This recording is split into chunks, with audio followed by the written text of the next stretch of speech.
d'exprimer leur volonté de changement. Mais ceux qui pensent cela se trompent lourdement. Ils se font abuser par une interprétation totalement erronée de l'abstention et de sa signification politique. Ceux qui veulent le changement doivent, à l'inverse, s'ils veulent être entendus, aller voter. Ils doivent absolument comprendre que leur abstention fera les délices du système et que, contrairement aux commentaires médiatiques complètement artificiels, leur éventuelle abstention ne sera pas du tout prise en compte par le gouvernement. Elle ne l'est jamais. Oh, si l'abstention est forte, le gouvernement feindra de s'en émouvoir pendant 5 minutes sur les plateaux de télévision. On connaît le refrain. Oh, quel dommage que les Français aient boudé les urnes. Quelle tristesse pour la démocratie. Mais une fois les caméras éteintes, les mêmes qui auront versé quelques larmes de crocodile déboucheront le champagne parce qu'ils auront sauvé les meubles.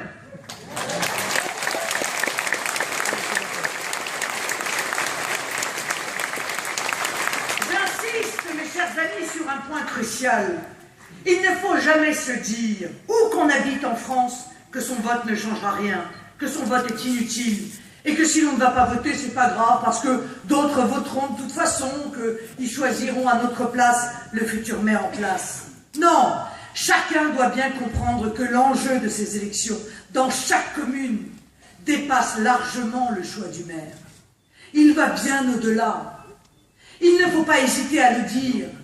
Le vote des municipales aura une signification largement plus forte. Il sera un vote national. Oui, je le dis haut et fort aujourd'hui. Dans chaque commune, quelles que soient les considérations locales, le vote des Français à l'occasion de ces élections municipales aura une signification politique forte. Car, mes chers amis, la sanction du gouvernement socialiste passe aussi par le vote aux élections municipales. La popularité du gouvernement, ce n'est pas que l'affaire des sondages. Ce ne sont pas que des pourcentages sans conséquences réelles sur la marche du pouvoir. C'est aussi le rejet massif et légitime dans les urnes de tous les représentants du camp au pouvoir. Ce doit être cela. Et nos efforts dans cette campagne visent aussi cela.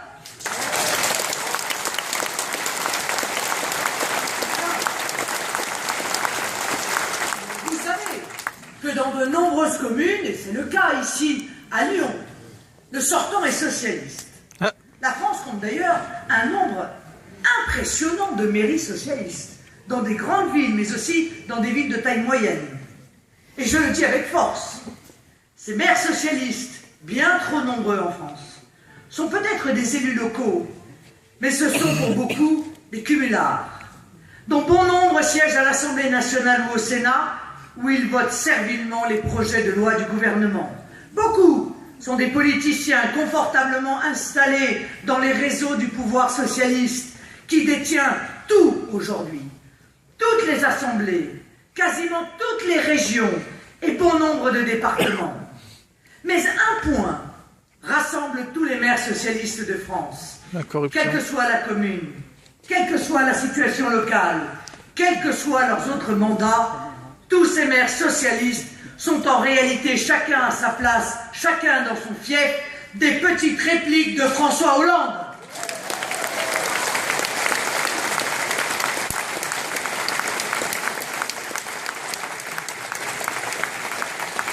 Ces maires socialistes ne sont pas seulement socialistes en laissant les finances de leur ville déraper, les impôts s'envoler, l'insécurité exploser ou l'immigration de masse transformer leur commune en agrégation de communautés qui se superposent et même parfois se font la guerre.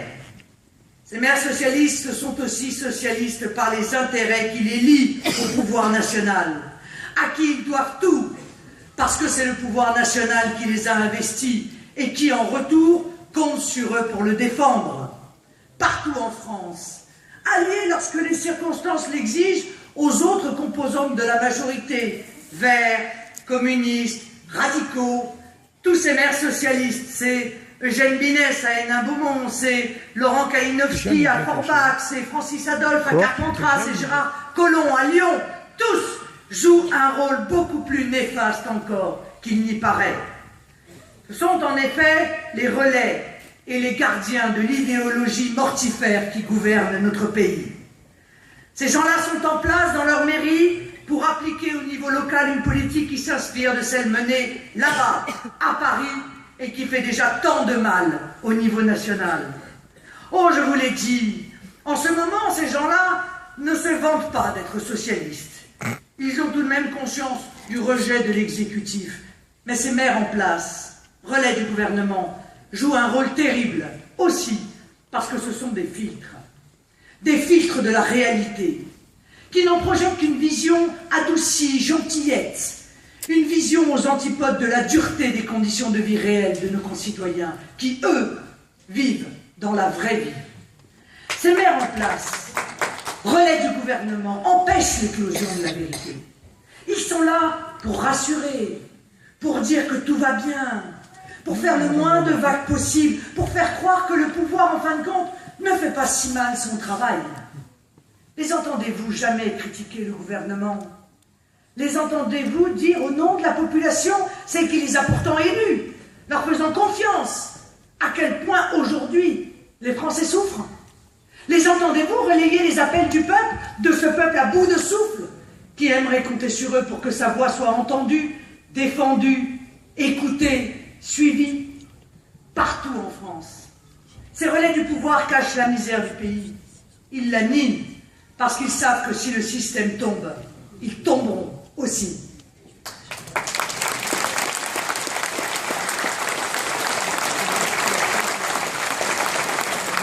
Les demandeurs d'asile, les clandestins qui cherchent à rester dans notre pays en abusant de ce droit aujourd'hui dévoyé, ils s'empressent de leur ouvrir les hôtels, de nier les problèmes d'insécurité qu'ils causent. Ils en cachent d'ailleurs bien souvent le nombre. Ils ne pratiquent pas la transparence à ce sujet et ne répondent jamais aux questions de leurs administrés qui sont pourtant légitimement inquiets. Ce n'est pas un problème pour eux, parce que ce n'est pas un problème pour François Hollande et son gouvernement.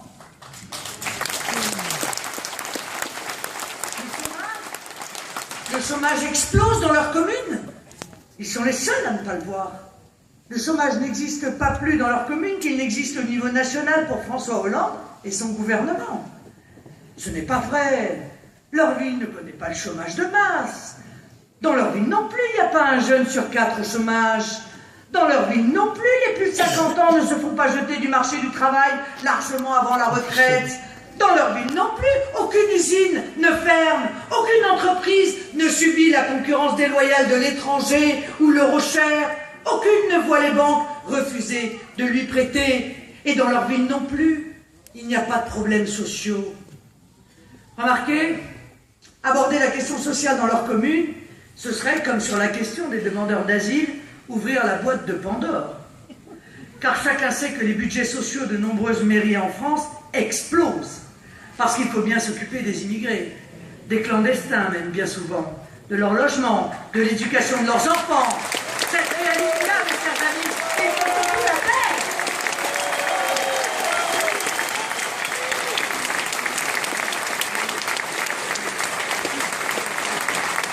La sécurité, une chimère.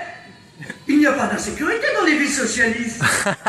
Il n'y a pas d'insécurité parce que c'est encore un phénomène qui n'existe pas pour M. Hollande et son gouvernement. M. Valls se réjouit des chiffres pourtant catastrophiques de la délinquance. Eh bien, tous les maires socialistes d'en faire autant. Les cambriolages, les atteintes violentes aux personnes, le deal dans les cages d'escalier, les armes dans les caves. Tout cela n'est que fiction. Tout cela ne peut exister dans une république tenue par les socialistes. Le communautarisme, ils n'avoueraient jamais que cela puisse exister dans leur commune. Parce qu'à l'image de François Hollande et du gouvernement, ils pensent que l'immigration de masse est un bienfait, qu'elle enrichit la France et qu'elle ne pose aucun problème d'identité. Non, le communautarisme et tous ces dangers, ces revendications insensées qui mettent à mal la République, la laïcité, l'harmonie française, tout cela n'existe pas. Tout cela doit être tu, comme le reste, mes chers amis. Ah, ça pour ne noyés sous les projets de gares TGV illusoires, de construction de maisons de quartier, de bibliothèques ou autres médiathèques. Ils sont là et bien là. Mais pour s'attacher à la réalité du chômage, de la pauvreté, de l'immigration et de l'insécurité, il n'y a plus personne.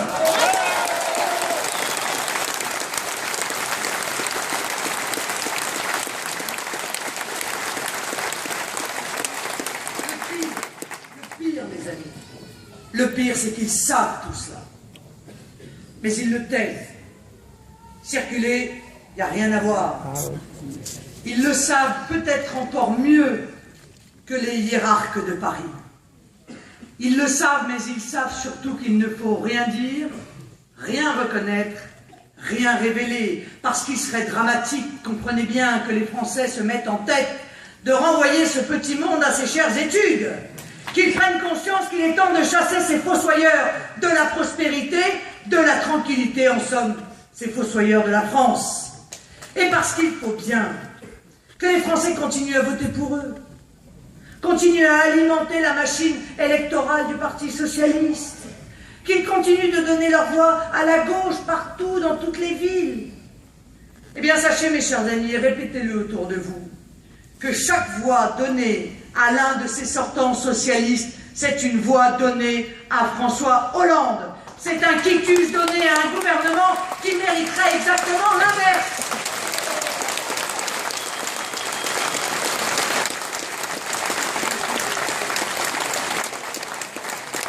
Ce qui mérite François Hollande, son gouvernement et tous ses petits valets locaux, c'est une bonne déroute électorale, un avertissement à la hauteur des compétitions.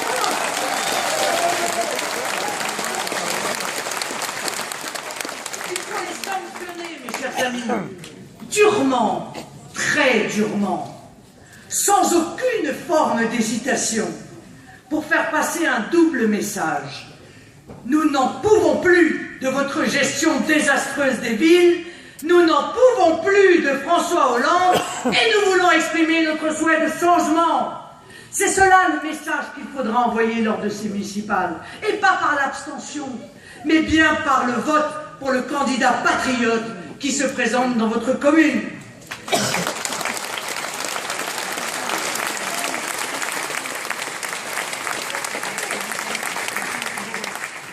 Et à tous ceux qui croient encore, oui, il y en a, mes chers amis, qu'il est un autre moyen de dire son souhait de changement, de mettre une claque au pouvoir socialiste en passant par le vote UMP. Ouais, ça revient même. Je dis très clairement, le vote UMP est une terrible illusion. Car un vote pour l'UMP, d'abord ce n'est pas glorieux. C'est même un peu immoral.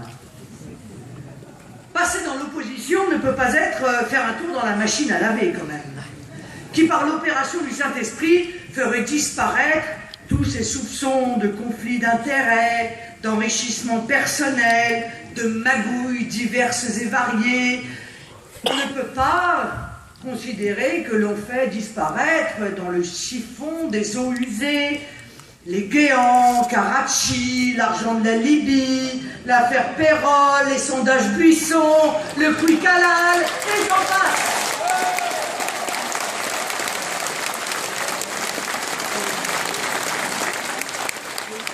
Ce serait quand même un peu fort de café et un peu facile.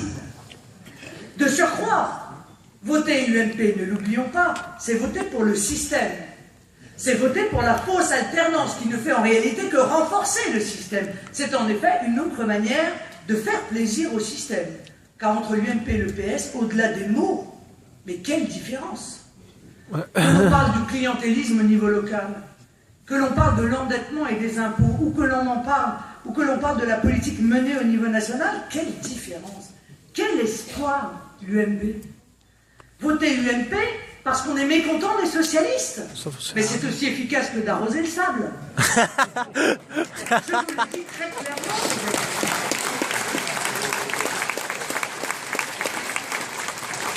Vu la ruine intellectuelle et morale aujourd'hui de ce parti, vu le souvenir douloureux que chacun garde quand même de la décennie que ce mouvement a passé au pouvoir, vu la disqualification politique aujourd'hui des dirigeants de ce parti, vu la collusion qui existe entre ce parti et l'autre aujourd'hui au pouvoir, l'UMP ne représente aujourd'hui en rien une alternative crédible ou espérée. Et d'ailleurs, personne, 3 semaines après les élections municipales, ne se souviendra du score de l'UMP.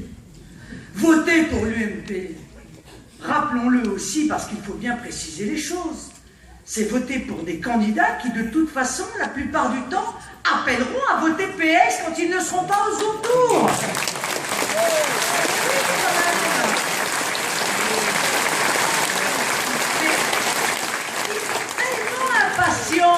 D'appeler à voter PS que certains l'ont déjà fait. 3 semaines avant le premier tour. Dans le Pas-de-Calais, en Moselle et même dans le Vaucluse. Déjà des candidats UMP avant le premier tour. Ça, honnêtement, c'est une nouveauté quand même. En général, ils attendaient le premier tour. Là, c'est avant le premier tour. Ils indiquent qu'il faudra se dépêcher de voter socialiste au second tour si le Front National est en position de l'emporter. Chez moi, à Hénin-Beaumont, c'est encore pire. L'UMP a investi un ancien adjoint d'Allongeville, le maire PS repris de justice.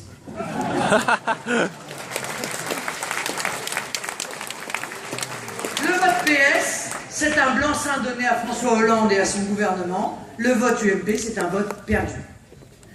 Le seul vote utile, vous le connaissez, c'est le vote Front National. Ouais.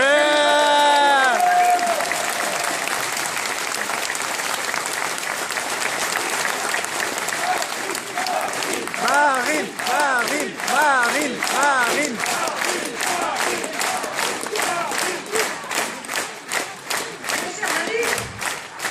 C'est un vote utile pour 1000 raisons.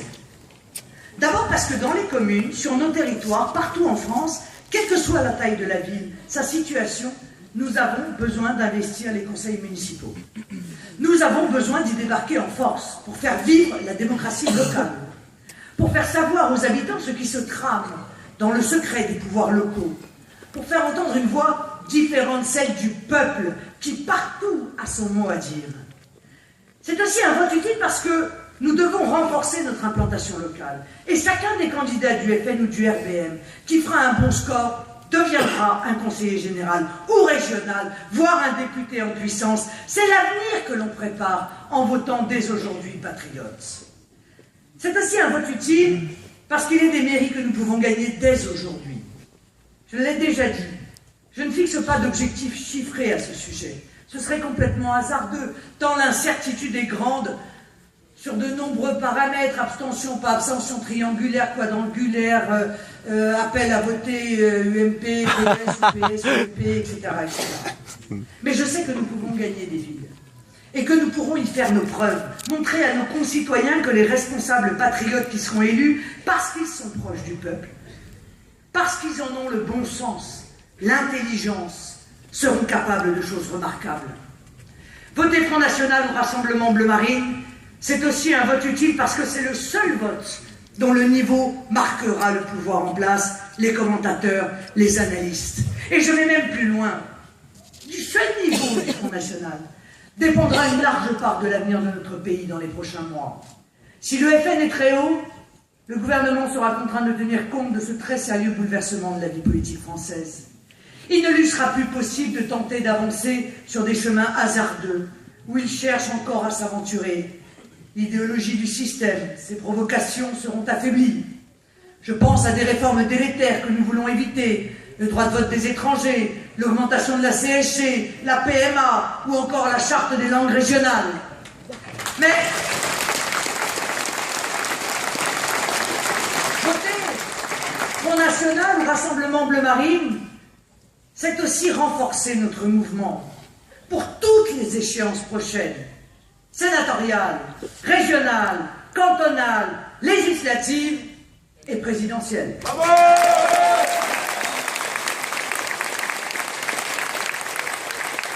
Quel que soit l'enjeu local, le vote pour nos candidats signifie aussi cela. Le patriotisme, l'indépendance de la France, la grandeur de notre pays, l'autorité enfin réaffirmée du peuple français.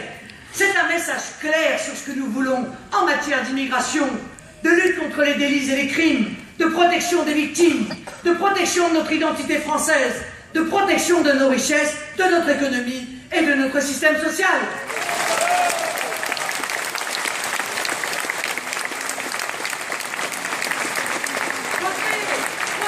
Au Rassemblement Bleu Marine, c'est avancer nos positions avant les élections européennes où il faudra transformer l'essai des municipales et tenter de monter sur la première marche.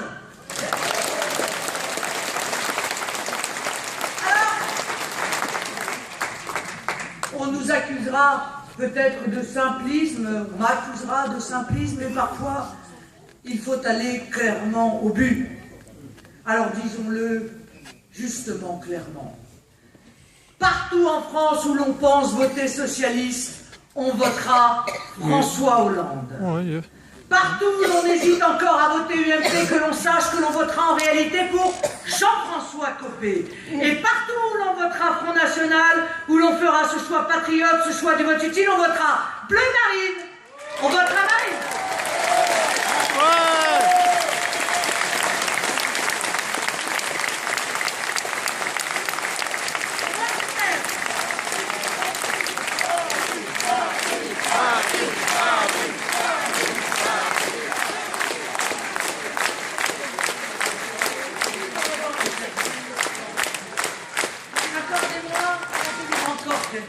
Parce que je suis venu à Lyon pour vous dire une autre chose encore.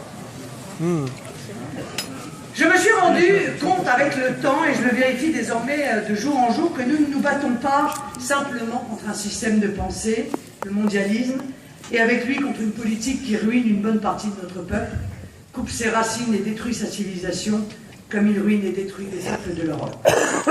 C'est déjà beaucoup en fait d'adversaires.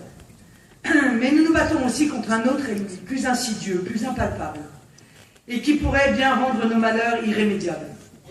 Je veux parler du pessimisme. Oui, le pessimisme des Français sur lequel misent les oligarchies au pouvoir pour désarmer les oppositions, voilà un autre ennemi. C'est le grand ennemi intérieur. Je veux dire celui qui est à l'intérieur de nous-mêmes. Tous les jours, je rencontre des Français accablés par les difficultés de la vie et conscients du péril national. Et ils me disent, Madame Le Pen, vous avez raison sur bien des points, mais il est trop tard. Il est bien trop tard. Si tard que maintenant, il n'y a plus rien à faire, tout est foutu. Les jeunes ne sont plus formés, ceux qui sont formés partent à l'étranger, les frontières ont disparu, l'immigration est incontrôlable, le tissu industriel se défait, les artisans mettent la clé sous la porte, nos campagnes sont à l'abandon, etc., etc. Il n'y a plus de remède, pense-t-il parfois. Eh bien voilà, mon second adversaire, le pessimisme, le découragement, poison de toutes nos volontés, démon de tous nos abandons. Regardons bien ce qui nous guette. L'idée qu'il n'y a plus de ressort nulle part, que la France n'a plus de ressources intérieures, plus de réserves en elle-même. Eh bien si, nous en avons. La France a 3 ressources impérissables. Ses territoires, son peuple, sa tradition politique. Pour le comprendre, peut-être faut-il se garder de résumer toute la politique aux seules questions économiques immédiates, importantes évidemment, mais qui souvent cachent l'essentiel. L'économie n'a pas la réponse aux problèmes économiques de fond. Souvent la solution est ailleurs, dans des éléments souvent perdus de vue, mais profonds et impérissables. Notre pays a d'abord une réserve palpable, son territoire, ou si l'on préfère, ses territoires. Et donc sont quelles ressources? Je rappelle que la France a de loin et de très loin le plus grand territoire de tous les pays d'Europe, à la seule exception, certes notable, de la Russie. Et je sais, comme Fernand Braudel, que ces provinces, ces terres, les replis de ces terroirs sont plus riches et plus divers qu'ils ne le sont ailleurs, constituant en quelque sorte un joker incomparable. Les économistes, les technocrates et la plupart des politiciens vivent à Paris où ils ne s'échappent, entre guillemets, comme ils disent eux-mêmes, que pour des conférences en aller-retour TGV ou des week-ends à la campagne, en sorte que, bien souvent, leur seul horizon est Paris. C'est oublier l'immensité de la France. C'est oublier nos grandes métropoles et nos régions. Leur richesse en hommes, en tradition, en savoir-faire, ruraux souvent, artisanaux aussi, et leur créativité technique et industrielle. Et c'est oublier finalement que 10 fois au cours de notre longue histoire, ce ressort secret a montré sa force, notamment quand Paris fut livré à l'anarchie, ou ruiné, ou envahi. Cela est arrivé plusieurs fois au Moyen-Âge. C'est arrivé 2 fois au 19e et aussi au 20e. Chaque fois, on surgit de nos provinces des réserves insoupçonnées d'énergie, d'imagination et de combativité. Songez au sursaut de Jeanne, venue d'une province reculée du royaume de France. Songez aux troupes fraîches accourues de toute la nation à l'appel de Louis XIV pour venger Malplaquet. Aux volontaires de Valmy, venus jusque de Marseille. Songez au sursaut de Gambetta. Et songez bien sûr à ce que fut la résistance française, qui ne fut pas parisienne, certes, mais a surgi de nos provinces, et dont je n'ai pas besoin de rappeler ici que Lyon fut des années durant la capitale. Lyon, capitale de la résistance intérieure, dont Paris ployait.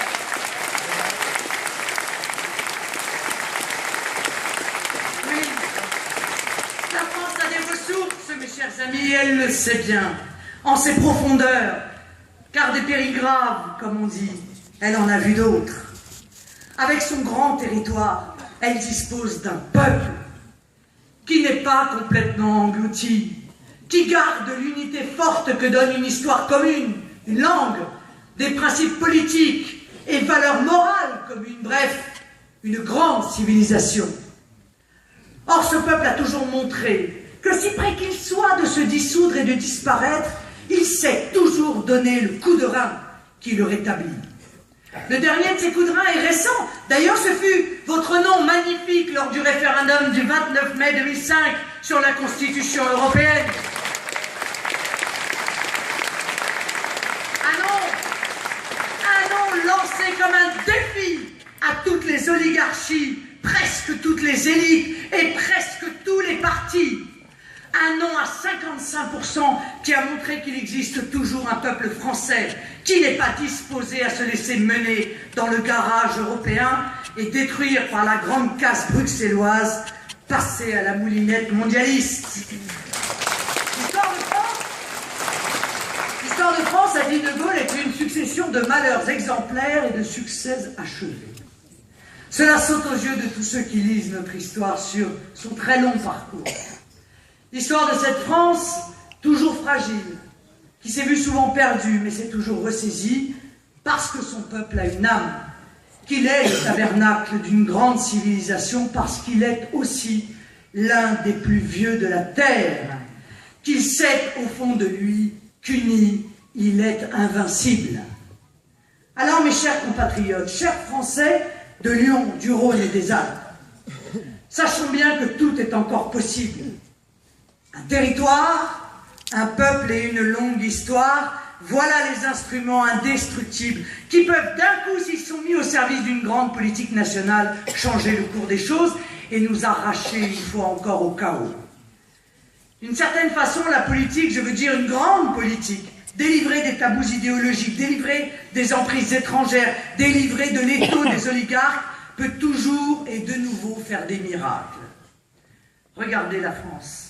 Son histoire, sa géographie, la diversité féconde de son peuple, car nous n'avons pas attendu l'immigration de masse, n'est-ce pas, pour connaître la vraie diversité. Regardez la France et le Rassemblement national, qui, comme un nouveau sursaut venu du fond des âges, est en train d'ordonner les volontés. Regardez ce rassemblement populaire à vocation majoritaire et donc gouvernementale, dont la France va de nouveau montrer l'exemple au monde, celui d'une nation qui ne renonce pas à elle-même. Et méditez avec moi cette belle phrase d'Henri Bergson, « L'avenir n'est pas ce qui va arriver, l'avenir c'est ce que nous allons faire ». Eh bien, mes chers compatriotes, l'avenir de la France, c'est ce que nous allons faire ensemble. Oui, la France a un avenir. Oui, il est possible de changer les choses. Il faut pour cela changer les hommes. Changer les hommes au niveau national en commençant par le faire au niveau local. Et on doit sanctionner leurs émissaires. La France, mes chers amis, c'est une responsabilité qui désormais nous incombe, à nous, au peuple de France. Ne laissons pas les autres décider à notre place. Ne laissons pas la paresse, le dégoût, la lassitude conduire les Français vers l'abstention, ce choix funeste. Mais allons assumer nos responsabilités dans les urnes. C'est un geste politique, mais c'est aussi un geste personnel qu'on doit faire en conscience, que chacun, en faisant le geste d'aller voter, sache qu'il le fait aussi pour l'avenir, pour un avenir pas si lointain, pour son avenir et pour l'avenir de ses enfants, et qu'en votant, personne n'a la main qui tremble. Il est temps de voter patriote, il est temps de faire entendre sa voix, il est temps de dire à ceux qui ruinent la France que nous souhaitons le changement. Alors mes chers concitoyens, tous aux urnes pour que vive notre avenir français. Vive l'Union, vive la République, Vive la France!